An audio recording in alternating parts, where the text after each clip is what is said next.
Ma plus grande fierté, c'est d'avoir créé une crèche. J'ai à Mayotte, il n'y avait rien pour les enfants. Il n'y avait même pas d'école maternelle. Et un jour, j'avais envie, c'était un truc qui me trottait dans la tête depuis longtemps. J'avais vraiment envie de créer une crèche. Et, et un jour, j'en parlais comme ça dans une soirée. Et je dis, oh, j'aimerais bien faire une crèche ici, il n'y a rien et tout. Et puis il y a une jeune mahoraise qui me dit, mais si tu cherches quelque chose, un local, je peux voir dans mon quartier. Le lendemain, elle me vient, elle me dit, tu sais, j'ai vu dans mon quartier, il y a un truc qui pourrait faire une crèche super, mais dans le bâtiment que j'ai vu, il y a 5 familles.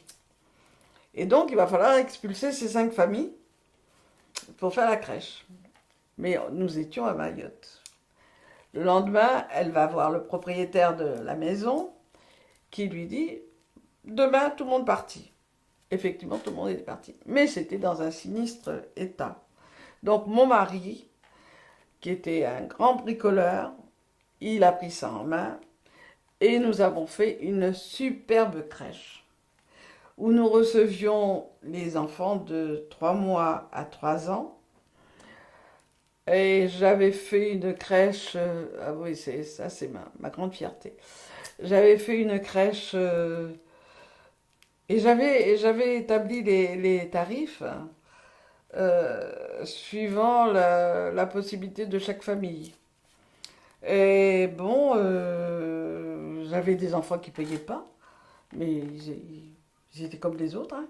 Et j'avais des enfants qui payaient un peu plus. Donc j'avais les Vasas, enfin les Blancs, les Français qui arrivaient, les enseignants et tout ça qui mettaient leurs enfants qui payaient, et j'avais les petits Mahorais qui ne payaient pas. Et au bout d'un moment, j'ai été un petit peu débordée par les petits Mahorais parce que les mamans voulaient qu'ils apprennent le français. Mais bon, ça c'est bien. Quand j'ai quitté, j'avais 75 enfants quand même. Et c'était une belle crèche. C'est vraiment la réussite de ma vie. Voilà. La crèche, je l'ai montée parce que j'avais vraiment envie d'avoir une crèche. Et j'avais vu le déficit en établissement à Mayotte. Je l'ai montée. Au départ, j'avais fait une petite étude, mais une étude de marché au départ. Et j'avais pas beaucoup d'enfants.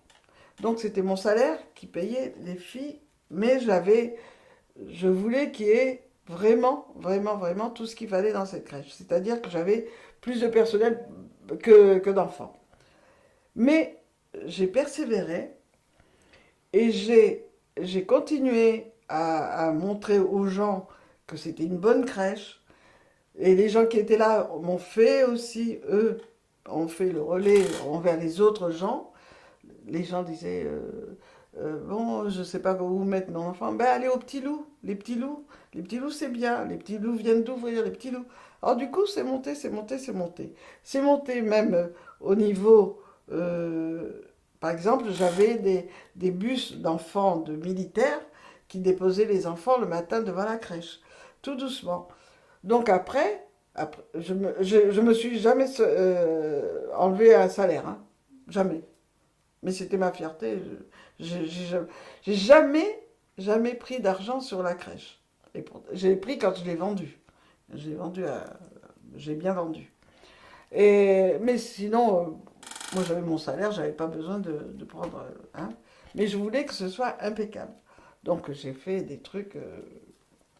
Regardez les petits loups sur Internet, ça existe encore. À crèche les petits loups, à Mamoudzou. Voilà. Et on était à quelle époque et tu avais quel âge pour ces Eh projets? ben, j'ai quitté en 98 et je suis arrivée en 92 à Mayotte et j'ai dû ouvrir en 93. Mais est-ce que la crèche a continué Ah après toi? oui, oui, oui, oui, oui, elle a continué, elle progresse, il paraît que c'est vraiment la crèche. Voilà, voilà.